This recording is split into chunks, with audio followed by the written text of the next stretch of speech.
Hey, what's up, everybody? This is Charles Sabansi, and welcome you guys to another episode of the Dreamerspro Show, where we cover everything from sports, hot topics, classic debates, entertainment, and when we give you guys a fresh perspective on things and how we see them. And today we got a pretty weird show for you guys, but before we get into it, please make sure you like the video and subscribe to the channel.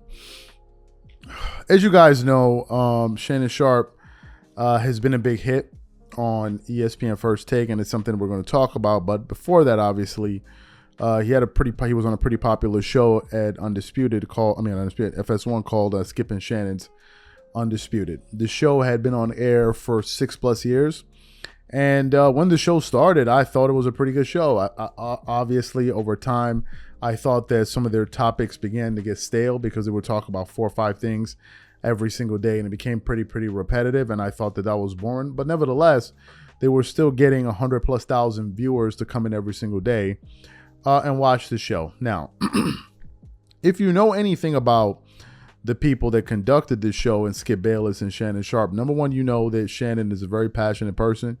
You know he can feel very strong about things, and he's going to tell you what he thinks for the most part. The same case with Skip Bayless, but Skip Bayless is a little bit more brazen in terms of he doesn't really care about who he offends, as long as he feels that whatever he's saying is helping him drive home his point. And if it means that I have to go directly at my co-host on live television, that's going to be the case.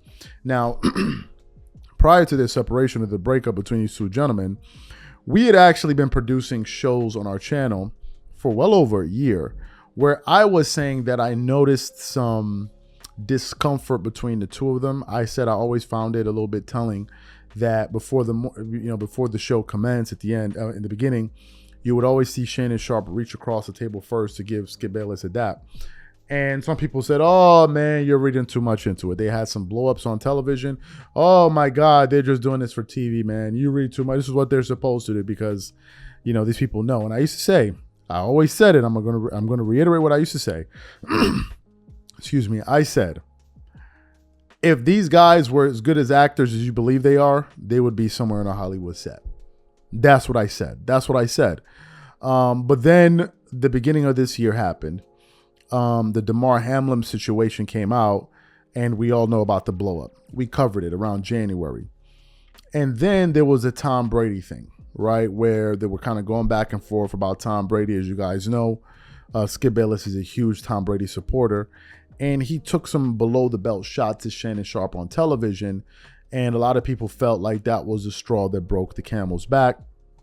A few weeks later, we heard that Shannon Sharpe was going to be leaving Undisputed. And then we heard that he was going to be leaving the show as soon as the NBA Finals ends. And sure enough, the day after the NBA Finals, they came out there, they did a show, and he said his goodbyes to everybody. Then he leaves. Created a lot of speculation, what happened, blah, blah, blah, blah, blah. In the midst of all of this, Stephen A. Smith, who had his own show called the Stephen A. Smith Podcast, the moment Shannon Sharpe was let go of at FS1, he came out on his podcast and he essentially started recruiting Shannon Sharpe to ESPN. He made it clear and in no uncertain terms that he wanted Shannon Sharpe to work at on ESPN First Take, and he would want him to be a part of the company. That's what Stephen A. Smith started saying, and then he started lobbying for him publicly. Fast forward some months later, Shannon Sharpe gets picked up by ESPN, and he becomes a visitor on ESPN First Take twice a week, I believe on Mondays and Tuesdays, to discuss football. In the midst of all of this, Stephen A. Smith and Shannon Sharpe have basically turned into Puffy and Mace, man, like Puff Daddy and Mace. I don't know who's Puffy, I don't know who's Mace here, but they're everywhere, right? They're everywhere. They're going everywhere. Recently, they went to go see Deion Sanders' football team play. So they've been going everywhere. And Stephen A. Smith has also been making his media runs. And then recently, he had a sit down on the Joe Budden podcast. They were talking about a bunch of things, but inevitably, we all knew that they were going to discuss the situation between Shannon Sharpe and Skip Bayless and how they ended up forming a relationship on television. In this case, we're talking about Stephen A. Smith and Shannon Sharpe. And when Stephen A. Smith started to delve into the backstory of it, he reveals some information, shocking information to a lot of people, which essentially suggested that Shannon Sharpe was pushed out of FS1, that he didn't leave on his own volition. So what we want to do is want to play what he had to say. It's not long, on the Joe Budden podcast, and then we're going to come back and react to his comments. Take a listen to what Stephen A. Smith had to say here to Joe Budden. The second that Shannon became available, and I like that you did this, by the way. Right. I like that you, hey, I make no qualm, I would like him over here. I like that for the business. But for the Skip stuff, I was like, oh, no, that's a jab. That hurts. You're going to go after the co-host so soon. You didn't care. I didn't look at it that way. Got it. I would have looked at it that way if Shannon left of his own volition. I'm telling you he didn't. I'm telling you he was pushed out. That's the first time I've ever heard that. Well, I'm telling you, and it's fact. Now, they can deny it. He wouldn't. I can promise you that. He was pushed out. He didn't want to leave. He was notified that your services would no longer be needed. But again, that's his story to tell. Course. But I'm telling you what I know. I'm giving you facts. It wasn't just that I knew that he had been doing television the last 6 years. I saw me from the standpoint of I was let go in 2009 and left for dead. And they were writing my epitaph, and they were like, Stephen A's career's over. He blew it. He had the opportunity of a lifetime. He effed it up and blah, blah, blah. There was nobody in the present day Stephen A. Smith position as the guy in sports media, as the executive producer for the #1 sports morning show that could speak up for me at that time. And I said, this is why I'm here. It's my responsibility. So, it's nothing new. I'm at a point in time where if I don't want you on First Take, you ain't coming on First Take. That's it. And if I don't want you on First Take and you ain't coming on First Take, the likelihood is that you're going to have a problem getting on television, because that's the #1 morning show. And if Stephen A. ain't feeling you for that show, why should we feel you for X, Y, and Z show? So you heard what he had to say. Essentially, he's saying that it wasn't Shannon's choice to leave. Shannon wanted to leave, and he was pushed out. That's a bit surprising, because the impression we had was their relationship had gotten so bad that Shannon Sharpe elected to leave. I've also heard some comments out there from Shannon Sharpe where he said, you don't throw away a 6.5-year relationship over a few bad disagreements. That's what he said.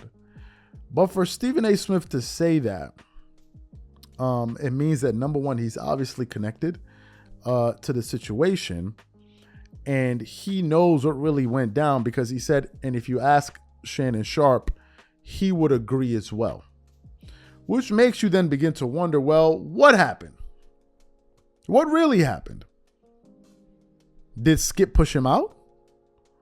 Was there something that was happening that made Skip Bayless say, listen, enough is enough? Now, we did hear reports that Skip was bothered. This, according to reports, I don't know if it's true. We did hear reports that Skip was bothered by the fact that Shannon Sharpe was becoming so popular.